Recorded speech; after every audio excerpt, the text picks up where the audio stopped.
عمران خان ویلی دی چې ما ته په جیل کې د اودس د پاره او به هم پاکه نه ملاویږي او هم ما ته څخه ملاویږي. بل عمران خان د پی ټی آی کې چې کم ګروپینګ دی د پی ټی آی لیډرشپ د یو بل خلاف شوی دی نو د هغې حوالې سره هم عمران خان واضح پیغام جاری کړی دی. په لیډرشپ ته ویلي چې تاسو سم شئ، اختلافات او دا ګروپینګ ختم کړئ.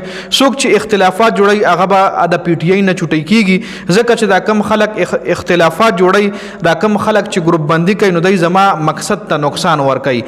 عمران خان سره جیل کې کم ظلم کیږي، هغه د خپل جیل نه یو ځل بیا ټویټ کړي د خپل ظلم حواله سره چې ما سره په جیل کې کم سہولیت ما ته راکړل کیږي، کم نه راکړل کیږي. بل اختلافات او حواله سره هم عمران خان د جیل نه یو ډېر اهم پیغام جاری کړی. دا ټول تفصيلات در سره ډیټیل سره په دې ویډیو کې شریکوم.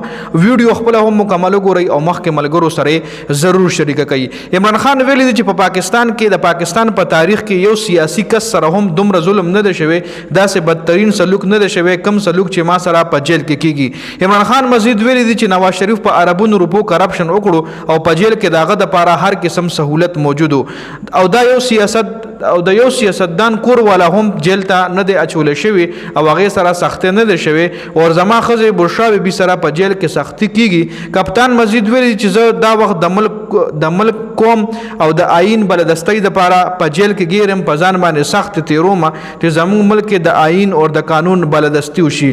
د دنیا سخترین جیل کې دا وخت په دې په دې وجه باندې ټایم تیروم چې زه غواړم چې زموږ ملک او قوم ترقی طرف ته روان شي او زموږ ملک او قوم کې آئین بلدستي وشي.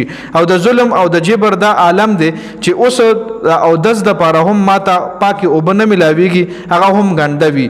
او کم کتابونه به چې مال د جیل نه بهر نه جیل دراتل هغه هم په ما باندې اوس بن شوی دي. د بهر نه مال کتابونه نه راځي، ټي وي بند را په ما باندې، اخبار بند. زه بار زاړه هغه کتابونه ویم کم چې ماته مخکې نه د بهر نه راغلي دي او نوي کتابونه ماته د بهر نه ملاويږي. او چې څومره هم انساني حقوق دي هغه په ما باندې بند دي. یو عام کې دي ته چې کم سہولیت میسر دی هغه ماته نه راکوي، هغه هم وای ماته نه دی ملاو. او ما خپل بچو سره ډیر وخت نه خبرې هم نه دی کړي او نه ما هغه خبرو ته پریدي. او زما ملاقات صرف هغه کسانو سره کیږي کم چې د دې مرزي وي، کم چې د مرضی مطابق وي، هغه کسانو سره ما ملاقات ته پریدي. او پټای ته مې دا پیغام ده چې دا وخت تاسو ټول اختلافات ختم کړئ، ټول توجه په احتجاجي تحریک کو ساتئ. او زما پټای نه دا ګیله ده چې ما ته هیڅ قسم مومنټم تر اوسه پورې د احتجاج حواله سره په نظر باندې ناراضي.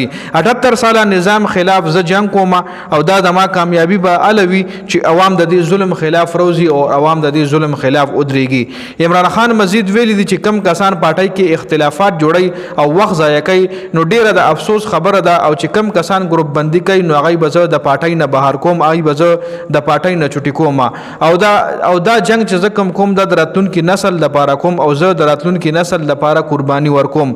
کم کسان چې اختلافات پیدا کوي هغه زموږ مقصد ته نقصان ورکوي. او ماته د هر یو کس پرفارمنس، د هر یو کس معلومات جیل ته راځي، زه د هر یو کس نه خوب واقف یم. عمران خان مزید ویلي دی چې فارم 47 حکومت 26وی آئین په ذریعہ عدلیه نه لاس او خپې کټ کړل، د پلاس او خپو باندې مفلوج کړه او د ترمیم عدالتونو کې د ټاوټ ججز په وجه باندې غلط فیصله هم راځي. او ترڅو چې عدلیه آزاد نه وي نو داغه ملک ترقی هم نشي کوله. د کم ملک چې عدلیه آزاد وي هغه ملک په مخ په ترقی باندې زی او د کم ملک چې عدلیه آزاد نه وي نو هغه ملک هیڅ کله هم ترقی نشي کوله.